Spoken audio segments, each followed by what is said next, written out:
আমরা জানি একথা ঠিক, মমতা ব্যানার্জির সময় অনেক পুরুষ লক্ষ্মীর ভাণ্ডার পেয়েছিল, কিন্তু এই মুহূর্তে রাজ্যের সবথেকে খারাপ প্রকল্প হলো অন্নপূর্ণা যোজনা। মমতা ব্যানার্জির সঙ্গ ছাড়তেই তৃণমূল জামানা দুর্নীতির বিষয়টা তুলে ধরলেন মদন মিত্র। তিনি নিজের মুখে স্বীকার করেছেন যে মমতা ব্যানার্জির সময় অনেক পুরুষ লক্ষ্মীর ভাণ্ডার পেয়েছিল। তার এই মন্তব্যের পরে স্বাভাবিকভাবে রাজনৈতিক মহলে একটা বিরাট সাড়া পড়েছে। প্রশ্ন উঠতে শুরু করেছে, যদি এই সমস্ত দুর্নীতি হয়েছে তিনি জানতেন, তাহলে আগে কেন মুখ খুললেন না? কালীঘাট তৃণমূল ছেড়ে ঋতব্রত শিবিরে যোগ দেওয়ার পর এবার মুখ্যমন্ত্রী শুভেন্দু অধিকারীর ভূয়সী প্রশংসা করতে দেখা গিয়েছে রাজ্যের প্রাক্তন মন্ত্রী আর বিধায়ক মদন মিত্রকে। তিনি দাবি করেছেন যে ইডির ভয় বা কোনো চাপের কারণে তিনি বিদ্রোহী শিবিরে যোগ দেননি, বরং দলের কাজকর্মে অনেকটা অসন্তুষ্ট হয়ে তিনি কালীঘাট তৃণমূল ছাড়ার সিদ্ধান্ত নিয়েছেন। তারই মধ্যে সম্প্রতি বিজেপির শিবিরকে একহাত নিয়েছেন মদন মিত্র। এক সাংবাদিক সম্মেলনে তিনি বলেন, আমরা জানি একথা ঠিক, মমতা ব্যানার্জির সময় অনেক পুরুষ লক্ষ্মীর ভাণ্ডার পেয়েছিল, কিন্তু এই মুহূর্তে রাজ্যের সবথেকে খারাপ প্রকল্প হলো অন্নপূর্ণা যোজনা। শুভেন্দুর ভালো কাজের প্রশংসা করে পরক্ষণে আক্রমণও করেছেন মদন মিত্র। আসুন শোনায় বক্তব্য।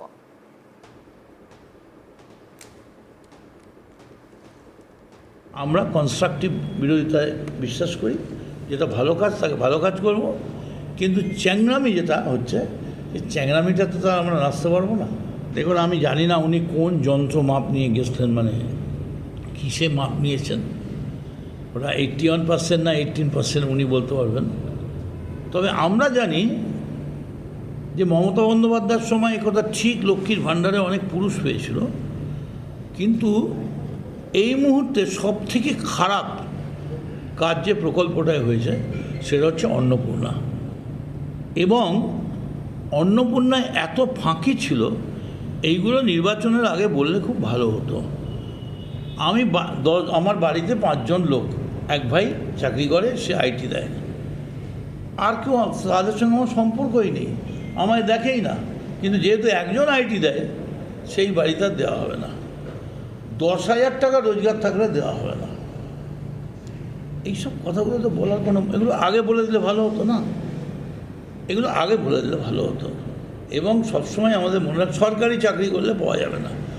আমাদের 10 জনের ফ্যামিলি একজন সরকারি চাকরি করে, তো একটা সরকারি চাকরিতে কী করে কি সবাইকে টেনে নেবে? কাল একজন বিজেপির নেতার সঙ্গে দেখা হয়েছিল একটা ইয়েতে, সে বললে এখন নাকি গ্রামের মানুষের রোজগার 3,000 টাকা।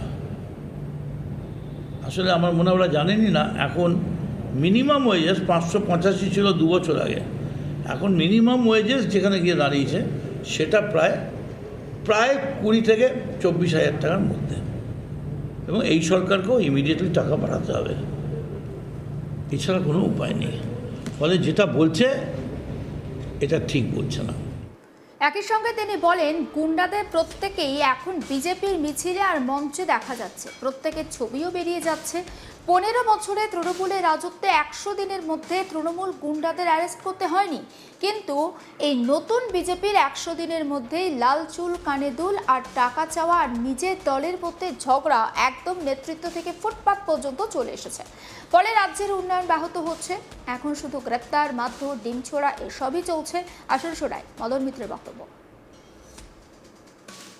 আজ বলছেন উনি, সেই গুন্ডাদের কিন্তু প্রত্যেককেই এখন বিজেপির মিছিলে আর বিজেপির মঞ্চে আশেপাশে দেখা যাচ্ছে, প্রত্যেকের ছবিও বেরিয়ে যাচ্ছে।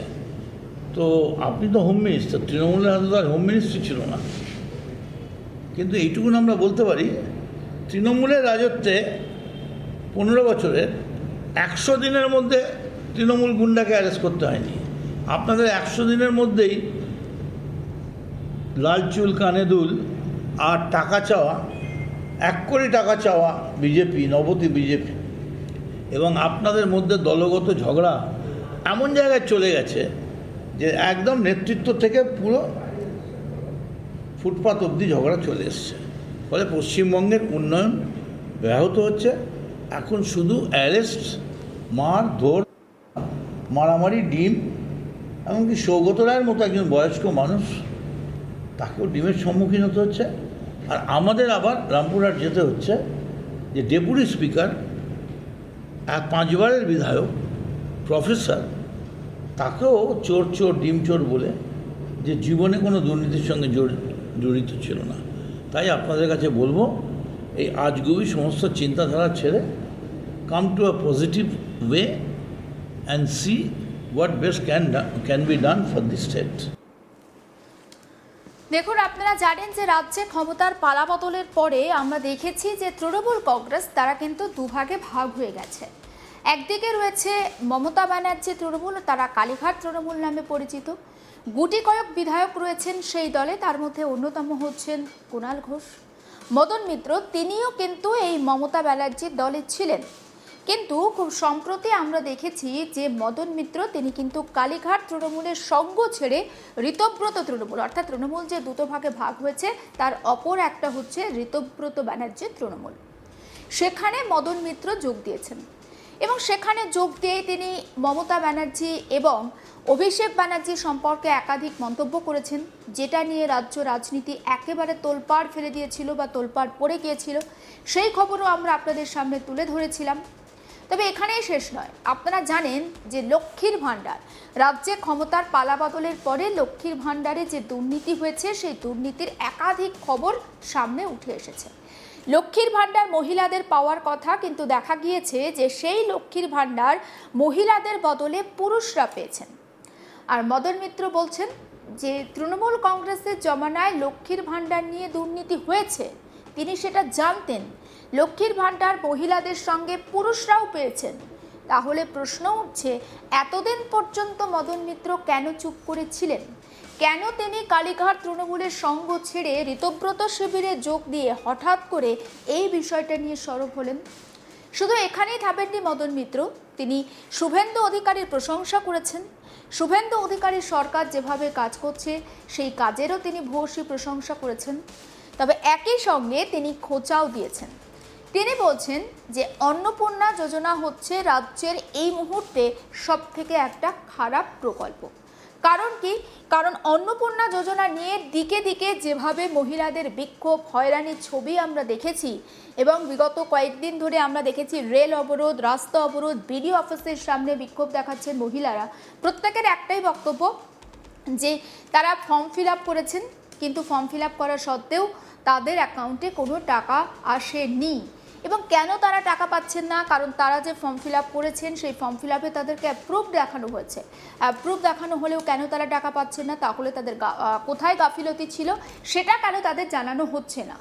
আরও সবথেকে যে বড় বিষয়টা, অন্নপূর্ণা যোজনার টাকা কিন্তু খুব সমানভাবে ভাগ হয়নি। অর্থাৎ কেউ কেউ টাকা পেয়েছেন, কারো কারো অ্যাকাউন্টে টাকা পৌঁছায়নি, এবং কেউ কেউ হয়তো এই 3 মাস একটা টাকাও পায়নি।